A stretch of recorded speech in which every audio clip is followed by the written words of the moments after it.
আসসালামু আলাইকুম। Hello viewers, আশা করি সকলে অনেক ভালো আছেন এবং সুস্থ আছেন। আজকের ভিডিওতে আমরা শিখব যে আমাদের মোবাইল ফোন কিভাবে সব সময় 4G মোবাইল ডাটা অন সব সময় 4G হয়ে থাকবে। মোবাইল কিভাবে আমাদের মোবাইলের ডাটা সব সময় কিভাবে 4G হয়ে থাকবে। কেননা আমাদের অনেকেরই কিন্তু সমস্যা যে আমাদের মোবাইলে শুধু 3G হয়ে থাকে, সিরিজ হয়ে থাকে, 4G সিম কিন্তু 3G হয়ে থাকে। আমি সম্পূর্ণ বিষয় দেখাবো যে আমাদের মোবাইল ডাটা 4G স্পিড করবে, 4G স্পিড সব সময় থাকবে। তো আমি আপনাদেরকে প্রমাণ সহ দেখাচ্ছি। ভিডিওতে যাওয়ার আগে একটা রিকোয়েস্ট, যদি আমাদের চ্যানেল আপনি নতুন দর্শক হয়ে থাকেন তাহলে অবশ্যই আমাদের চ্যানেলটিকে সাবস্ক্রাইব করে পাশে থাকা বেল আইকনটি কিন্তু বাজিয়ে দেবেন।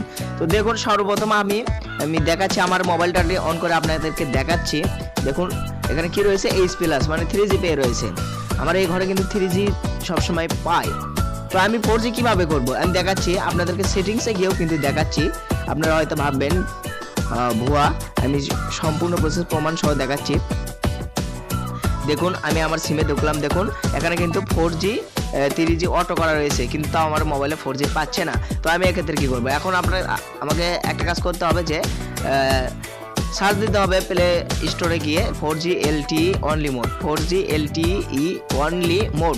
আমি আবারও বলছি নামটা, 4G LTE অনলি মোড। এখানে ক্লিক করে দেবেন। ক্লিক করে দেওয়ার পর দেখবেন আপনার অ্যাপসটি চলে আসবে। অ্যাপসটি চলে আসার পর আপনি অ্যাপসটি কি করবেন, ওপেন করে নেবেন। ইনস্টল করার পর ওপেন করে নেবেন। ওপেন করে নেওয়ার পর দেখুন এরকম একটা ইন্টারফেস আপনার সর্বপ্রথম চলে আসবে। চলে আসার পর আপনি দেখুন এই যে সেটিং নামে যে চিহ্ন রয়েছে, লগো রয়েছে, এই লগোয় ক্লিক করবেন। ক্লিক করার পর দেখুন আপনার মোবাইলের সকল ইনফরমেশন কিন্তু এখানে চলে এসেছে। সব ইনফরমেশন, আইমি কোড আর কি সব ইনফরমেশন আপনার মোবাইলে চলে এসেছে। এখন আপনাকে যে কাজটি করতে হবে, নিচের দিকে দেখুন LTE set preferred one network one, এখানে ক্লিক করবেন। এখানে ক্লিক করার পর দেখুন নিচের দিকে দেখবেন আপনি যদি সবসময় 3G করতে চান সেটাও এখান থেকে করতে পারবেন, 4G করতে চান সেটাও করতে পারবেন, যেটা করেন সেটাই করতে পারবেন। তো আমি 4Gটাই দেখাচ্ছি। দেখুন LTE অনলি মানে এটাই হচ্ছে 4G।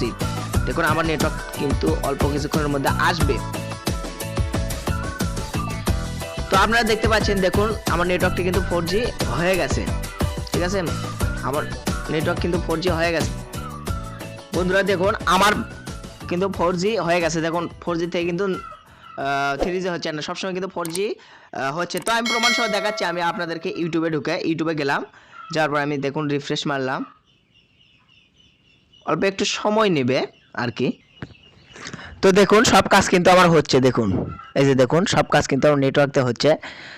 তো এভাবে চাইলে আপনাদের মোবাইল ডাটাকে আপনারা সব সময় 4G তে রাখতে পারবেন। আজকের ভিডিওটা এই পর্যন্ত। ভিডিও ভালো লাগলে লাইক কমেন্ট শেয়ার করে আমাদের পাশে থাকবেন। ধন্যবাদ।